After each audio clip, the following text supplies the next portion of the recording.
Bom dia hoje, dia 3 de abril de 2024, quarta-feira, oitava da Páscoa. Coloquei essa música Romaria porque me remete ao grande sacerdote que tivemos no Brasil, italiano, Padre Savino Mombelli, que hoje faria 96 anos. Sou caipira. Eu achava estranho ele gostar dessa música, né? Mas a música que ele gostava era essa. E a gente cantava na missa, não era proibido cantar na missa. Não era antilitúrgica.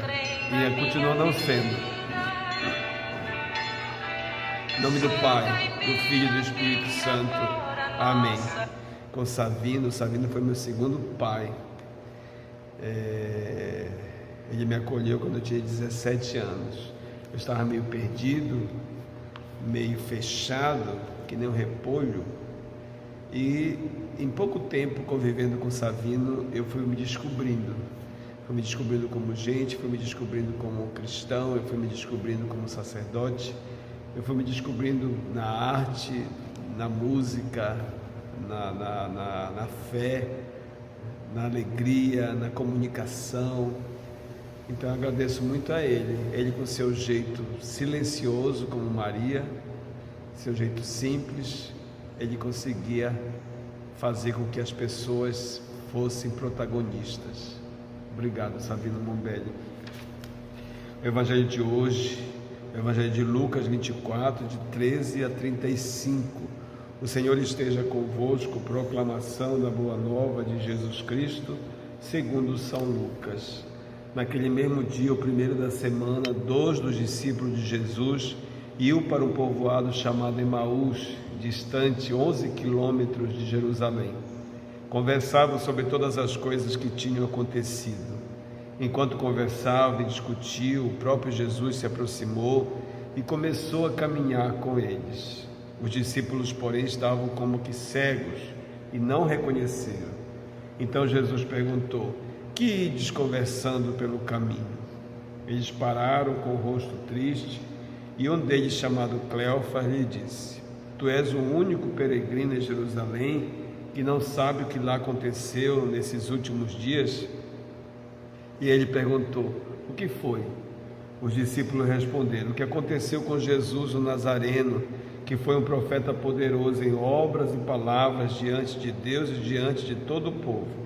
Nossos sumos sacerdotes e nossos chefes o entregaram para ser condenado à morte e o crucificaram. Nós esperávamos que ele fosse libertar Israel, mas apesar de tudo isso, já faz 3 dias que todas essas coisas aconteceram. É verdade que algumas mulheres do nosso grupo nos deram um susto. Elas foram de madrugada ao túmulo e não encontraram o corpo dele. Então voltaram dizendo que tinham visto anjos e que estes afirmaram que Jesus está vivo. Alguns dos nossos foram ao túmulo e encontraram as coisas como as mulheres tinham dito. A ele, porém, ninguém o viu. Então Jesus lhes disse: como sois sem inteligência e lentos para crer em tudo que os profetas falaram? Será que o Cristo não devia sofrer tudo isso para entrar na sua glória? E começando por Moisés e passando pelos profetas, explicava aos discípulos todas as passagens da Escritura que falavam a respeito dele. Quando chegaram perto do povoado para onde iam, Jesus fez de conta que ia mais adiante. Eles, porém, insistiram com Jesus, dizendo: fica conosco, pois já é tarde e a noite vem chegando. Jesus entrou para ficar com eles. Quando se sentou à mesa com eles, tomou o pão, abençoou, partiu e lhe distribuía. Nisso os olhos dos discípulos se abriram e eles reconheceram Jesus. Jesus, porém, desapareceu da frente deles. Então um disse ao outro: não estava ardendo o nosso coração quando ele nos falava pelo caminho e nos explicava as Escrituras?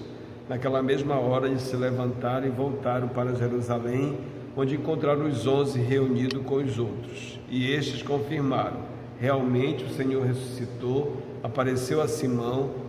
Então os 2 contaram o que tinha acontecido no caminho e como tinham reconhecido Jesus ao partir o pão. Palavra da salvação. Glória a vós, Senhor. Leitura longa, né? Já estamos aí em 5 minutos. Adoro esse evangelho, né? O evangelho dos discípulos de Emaús. Quantas vezes somos como os discípulos de Emaús, ficamos desanimados, queremos voltar para o campo, voltar para a nossa vida, voltar para o nosso comodismo, voltar para a nossa liberdade, voltar para... sem ter compromisso com a igreja. Então isso que aconteceu, quando Jesus morre, eles ficam desanimados. Era grande o número de discípulos, né? E esses 2 ficam desanimados, eles voltam, mas eles todos são importantes. Então Jesus aparece como peregrino. Quantas vezes Jesus aparece para nós de diversas formas, como peregrino, como povo da rua, como um divorciado, como uma mãe solteira, né, como um homoafetivo. Quantas vezes Jesus aparece conosco? Quantas vezes? Como presidiário, e aparece conosco, assim, apareceu a eles como, né, uma pessoa que eles não reconheceram que era Jesus. E Jesus caminha com eles, Jesus caminha conosco. Isso é importante também, esse caminhar. Toda vez que estamos desanimados, Jesus está ali caminhando conosco para nos animar. E esse peregrino fala das Escrituras, começando por Moisés, até chegar em Jesus, né, que devia morrer para ressuscitar. Como vocês demoram para entender. E aí vem o ápice da leitura, né, que é a parte mais linda ainda, é quando chega em casa, Jesus é convidado a continuar, o peregrino é continuado a ficar com eles, e ele reza, pega o pão, parte, e os olhos deles se abrem quando Jesus parte o pão. É lindo isso, né? Quando Jesus divide o pão, quando Jesus partilha o pão, eles reconhecem que é Jesus. E aí eles comentam que como ardia o nosso coração quando ele nos falava das Escrituras. Então que essa palavra do discípulo de Emaús nos ajude a reconhecer Jesus no gesto de partilha, de solidariedade, que nos ajude cada vez mais a reconhecer Jesus na Eucaristia, que é o pão partilhado para cada um de nós. Pai nosso que estás no céu, santificado seja o vosso nome, venha a nós o vosso reino, seja feita a vossa vontade, assim na terra como no céu. O pão nosso de cada dia nos dai hoje, perdoai-nos as nossas ofensas, assim como nós perdoamos a quem nos tem ofendido, e não nos deixeis cair em tentação, mas livrai-nos do mal. Ave Maria, cheia de graça, o Senhor é convosco, bendita sois vós entre as mulheres, bendito é o fruto do vosso ventre, Jesus. Santa Maria, Mãe de Deus, rogai por nós, pecadores, agora e na hora de nossa morte. Amém. Nossa Senhora Aparecida, rogai por nós. Santo Agnello, rogai por nós. Não esqueça de dar o like, não esqueça de compartilhar e não esqueça de pedir para mais gente se inscrever no nosso canal. Essa semana teremos missa quinta, sexta, sábado e domingo. Quinta, sexta e sábado às 16 horas e domingo às 8 e às 10. Que Deus da vida te abençoe pela intercessão de Nossa Senhora Aparecida. Em nome do Pai, do Filho, do Espírito Santo. Amém. Fica na paz. Tenha uma excelente quarta-feira. Tchau.